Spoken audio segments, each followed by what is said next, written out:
संतान की प्राप्ति के लिए अगर 16 सोमवार का व्रत उठाया जाता है तो श्रावण के पहले सोमवार से उठाया जाता है। कब से उठाना चाहिए? श्रावण का पहला सोमवार। बताएं मैं कौन से महीने से 16 सोमवार के व्रत प्रारंभ करूं, उसका विधान क्या है? क्या विधान? कहा भगवान वर्णन करे, ऋषियों ने कहा सुनो सुगंधा, ये 16 सोमवार का व्रत कोई साधारण नहीं है सुगंधा। और सुनो सुगंधा, उत्तम वर, उत्तम घर, व्यापार, व्यवसाय, नौकरी, पद, प्रतिष्ठा,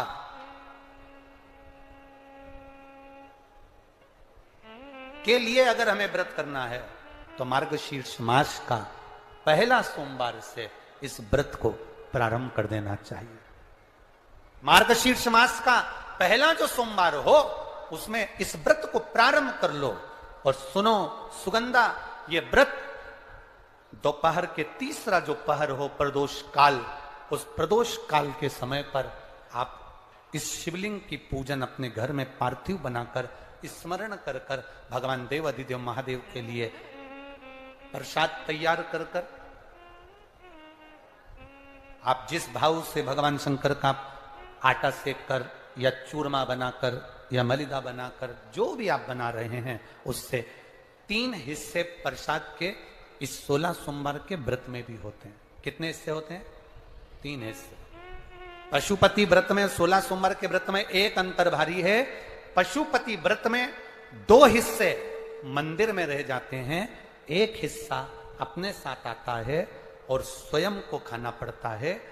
पर 16 सोमवार के व्रत में यह भाव है, एक हिस्सा भोलेनाथ का रहता है, दूसरा हिस्सा भक्तों के लिए, शिव भक्तों के लिए रहता है, और तीसरा हिस्सा आपके लिए रहता है। यदि पूरा ना पा सकें तो दूसरे को भी आपके हिस्से का प्रसाद दे सकते हैं, प्रदान कर सकते। अब आ जाओ, बड़ा सुंदर प्रसंग नरसिंह पुराण का आता है। एक बड़ा सुंदर प्रसंग आया। 16 सोमवार के प्रसाद को कई माताएं जब 16 सोमवार का उद्यापन करती हैं, 16 जोड़े आमंत्रित करती हैं और 16 जोड़ों को घर में बुलाकर जब भोजन कराती हैं, तो वो 16 जोड़े जो भोजन करने वाले होते हैं या 16 सोमवार के उद्यापन, हम तो आपसे यहां तक कहेंगे कि 16 सोमवार का उद्यापन अगर किसी के यहां मोहल्ले में, कॉलोनी में, घर में किसी के यहां हो रहा हो तो उसके यहां आप भोजन भंडारा खाने के लिए जाओ चाहे मत जाओ, पर 16 सोमवार का अगर प्रसाद का उद्यापन का अगर प्रसाद मिल जाए तो दोनों हथेलियां फैलाकर श्री शिवाय नमस्तुभ्यम कहकर, ओम नमः शिवाय बोलकर, नमः शिवाय बोलकर, अपनी कामना कर कर, किसी के अगर उद्यापन हुआ हो, दोनों हथेलियां फैलाकर उससे थोड़ा सा प्रसाद मांगकर उसी के दरवाजे पर खाकर आ जाइए, आपकी जिंदगी को सुख का अनुभव हो जाए। तो कोई पूछे ये कथा कहां से ली, तो आप बता देना नरसिंह पुराण में यह वर्णन आता है। कौन से पुराण में है? नरसिंह पुराण में वर्णन आया कि एक बहुरोमा नाम का एक दैत्य था, एक असुर बहुरोमा।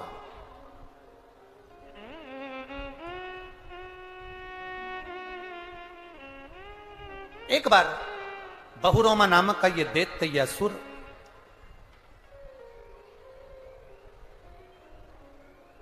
मार्ग से निकल कर जा रहा था और किसी एक ऋषिवर ने, एक गुरु ने, एक संत ने उस बहुरोमा दैत्य को देखा। नरसिंह पुराण का चरित्र। कोई आपसे पूछे कि 16 सोमवार के व्रत का प्रसाद का महत्व क्या है, क्या महत्व? बहुत ध्यान देना, यहां पे माताएं पशुपति व्रत करती हैं। पशुपति व्रत अगर आप लोग करते हैं तो उसके 2 हिस्से मंदिर में छूटते हैं प्रसाद के। बोलो री जी जी सही है। मंदिर में आप जो प्रसाद के 2 हिस्से छोड़कर आती हो, बहुत सारी माताएं व्रत करती है और वहां प्रसाद के हिस्से रखे रहते हैं। मंदिर का पुजारी हो, मंदिर के पंडित जी हो, या मंदिर की कोई नारी, कोई पुरुष, कोई बच्चा, कोई बड़ा, उस प्रसाद को एकत्रित कर लेता है और उस प्रसाद को जो भक्त लोग दर्शन करने आते हैं, जिनका पशुपति व्रत नहीं रहता, या जो दर्शन करने आए, या गांव के बच्चे हों, नगर के बच्चे हों, कॉलोनी के बच्चे हों, उनको वो प्रसाद जो वितरण किया जाता है, शिव महापुराण की कथा कहती है हजारों हजारों अश्वमेध यज्ञ का जो फल प्राप्त होता है वो मात्र वो प्रसाद के वितरण से, उसके पाने से प्राप्त हो जाता है। आप लोगों में से कोई माता ने करा कभी ऐसा? अगर कोई प्रसाद चढ़ाकर गया पशुपतिनाथ व्रत का, 2 हिस्सा छोड़कर गया, और बहुत सारी माताओं ने छोड़ दिया और वो सब चली गई, उसके बाद वो प्रसाद रखा रहता है, तो उसको एक तसले में, एक पात्र में एकत्रित करना चाहिए और उसको बांटना। हजारों अश्वमेध यज्ञ के फल के बराबर वो पुण्यता पशुपति नाथ के व्रत को वितरण करने की, उसको पाने की।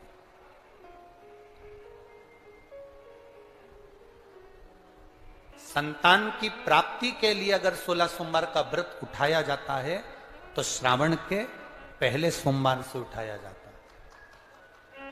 कब से उठाना चाहिए? श्रावण का पहला सोमवार। सुनो सुगंधा, यदि कोई विशेष बीमारी हो गई, बहुत रोग हो गया, तकलीफों में जिंदगी चल रही हो, बहुत कष्टप्रद जीवन चल रहा, तो बैसाख के महीने के पहले सोमवार से 16 सोमवार का व्रत उठाना चाहिए। संकट सोमवार, 16 सोमवार का उद्यापन करने वालों से निवेदन है, हाथ जोड़कर आप कभी भी संकट सोमवार का उद्यापन करो, चाहे 16 सोमवार का उद्यापन करो, एक बात याद रखना, जो तुमने चूरमा का प्रसाद बनाया है वो चूरमा का प्रसाद थाली में नहीं रखना है, उनको कहना अंजलि में लीजिए, हाथ की हथेली में लीजिए, थोड़ा सा भी भाग हाथ की हथेली में जाएगा, प्रसाद इकट्ठा होगा, आप उसको पाएंगे। और संपूर्ण भोजन करने के पहले प्रसाद ग्रहण करा जाता है। पशुपति व्रत किस किसने करा है? पशुपति व्रत सभी ने करें, दर लोग पशुपति व्रत का नियम है कि भोजन ग्रहण करने के पहले पशुपति व्रत का प्रसाद ग्रहण करा जाता है। उसी तरह संकट सोमवार, 16 सोमवार का व्रत का प्रसाद, उद्यापन का प्रसाद भी सबसे पहले प्रसाद मुख में जाना चाहिए, उसके बाद पूड़ी भजिया पकौड़ा जो भी बनाए ये उसके बाद जाना चाहिए। पर अपन तो कह देते हैं तुम चालू तो करो, मैं प्रसाद लेके आई, तुम चालू करो, और फिर प्रसाद आता है, फिर उसको दिया जाता है। ये श्रेष्ठ है।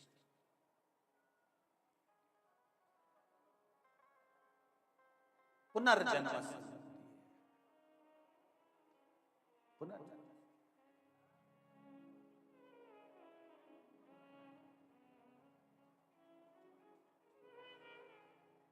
बड़ी दूर से आई हूँ भोले, यह दासी पड़ी चरण तेरे। बड़ी आप में से कितनी माताएं जिन्होंने कभी जिंदगी में 16 सोमवार करा हो?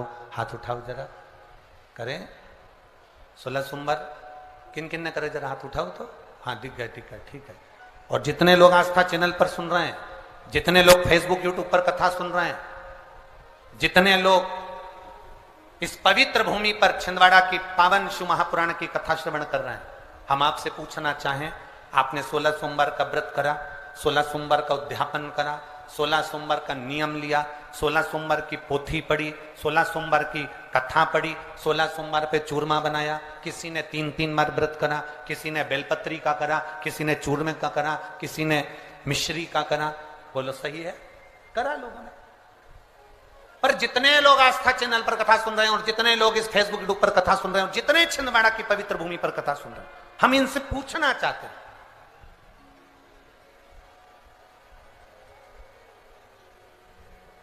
5 व्रत नहीं, 6 व्रत नहीं, 7 व्रत नहीं, 11 व्रत नहीं, हमारे सनातन धर्म में तो 11, 21, 51, बोलो सही है, 7, 5 ऐसा नियम चला आया है हमारे सनातन धर्म का कि 5 व्रत करना है, 7 व्रत करना है, नवरात्रि के 9 व्रत करना है, 11 व्रत करना है, 21 व्रत करना है, 31 करना है, 108 करना है, 1008 करना है। ऐसा नियम हमारे शास्त्रों का चला आया।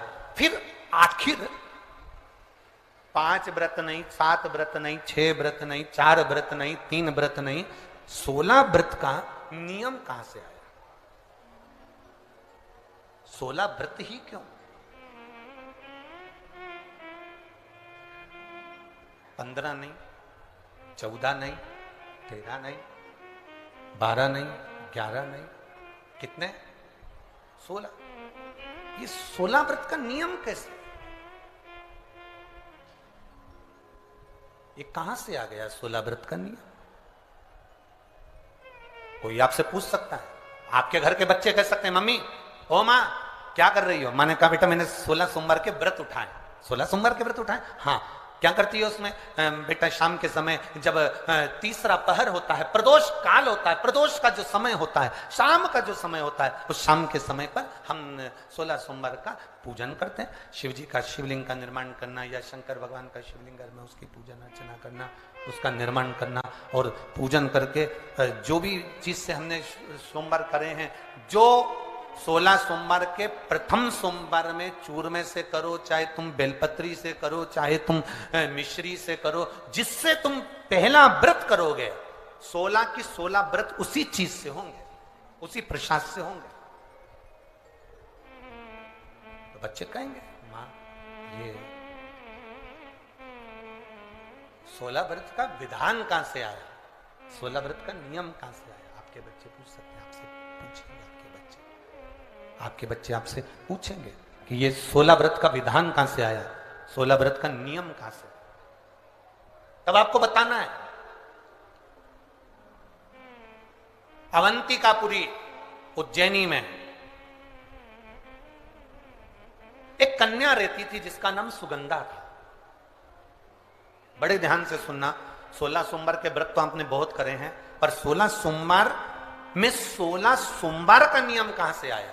15 नहीं, 14 नहीं, 5 नहीं, 6 नहीं, 7 नहीं, 21 नहीं, 20 नहीं, 16 का नियम कहां से आया? वो 16 के नियम को जाना। और यहीं से 16 सोमवार व्रत की प्रारंभता है, इस कथा की प्रारंभता। और जिन जिन को स्मरण में ना हो, मेरी माताओं से निवेदन है, जिनको नहीं मालूम है कि 16 सोमवार के 16 व्रत का विधान कहां से आया, उनको आप सुना सकते हो, आप उनको बता सकते हो। अवंतिकापुरी में एक सुगंधा नाम की एक बड़ी सुंदर कन्या रहती थी, बड़ी सुंदर थी। उसमें उसके चेहरे पर बड़ा आकर्षण था, उसके चेहरे पर बड़ी चमक थी, उसके चेहरे पर बड़ी रौनकता थी, बड़ी रौनक। अब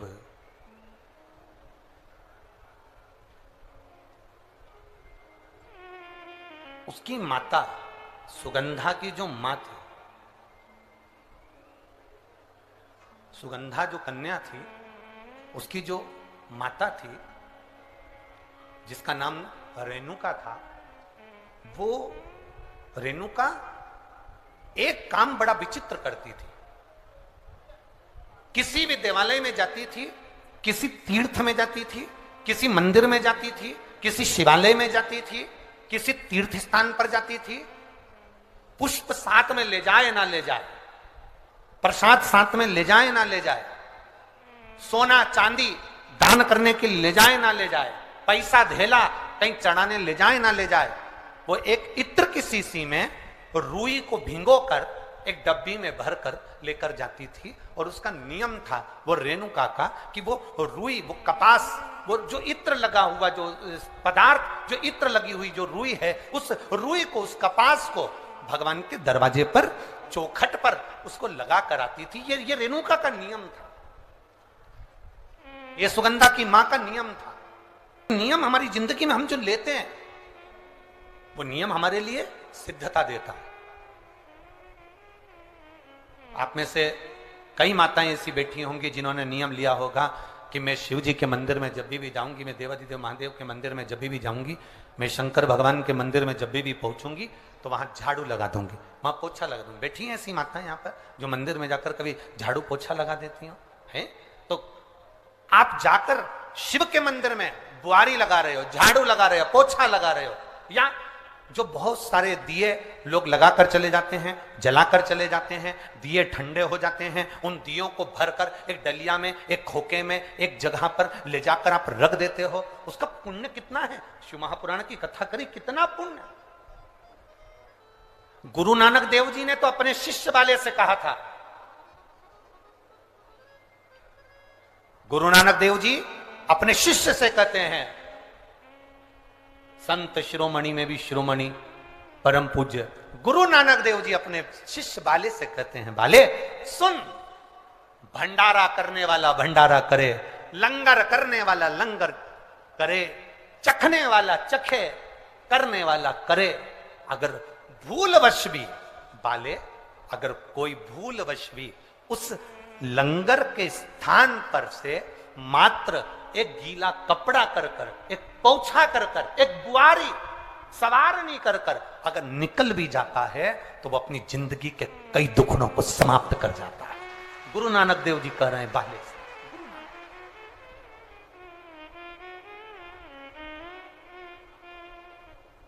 अब शिरोमणि संतों में शिरोमणि गुरु नानक देव जी कहते हैं कि कोई लंगर करे, कोई लंगर चखे, मतलब कोई भंडारा करे और कोई भंडारा खाए, कोई लंगर करे, कोई लंगर चखे।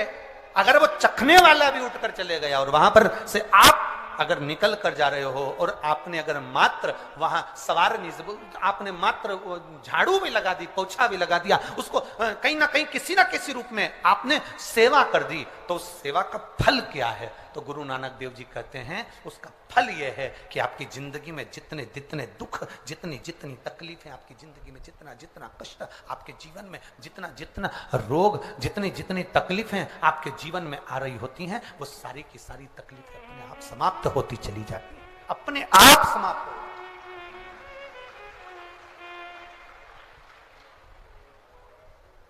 अब रेणुका नियम था, एक इत्र की शीशी में से इत्र निकाल लेती थी, उस इत्र को रेणुका वो भगवान की जो चौखट थी, भगवान का जो द्वार था, भगवान की जो दरवाजा था, भगवान का जो द्वार था, भगवान की जो चौखट थी, उस चौखट पर उसको लगा देती रेणुका। उसका फल क्या मिला? अभी इस पत्र के माध्यम से अपन ने सुना, इन्होंने जो फोटो लगाए करे सब, इस पत्र के माध्यम से अपन ने देखा कि डॉक्टर ने कह दिया, डॉक्टर ने बोल दिया कि गर्भाशय में जो बच्चादानी है उसमें इतना तत्व नहीं, इतना बल नहीं है उस बच्चेदानी में कि वो बच्चा सहन कर ले। पर पहले भी आपको कथा में कहा, देवता देते हैं पल्ला झाड़ कर और महादेव देते हैं छप्पर फाड़ कर।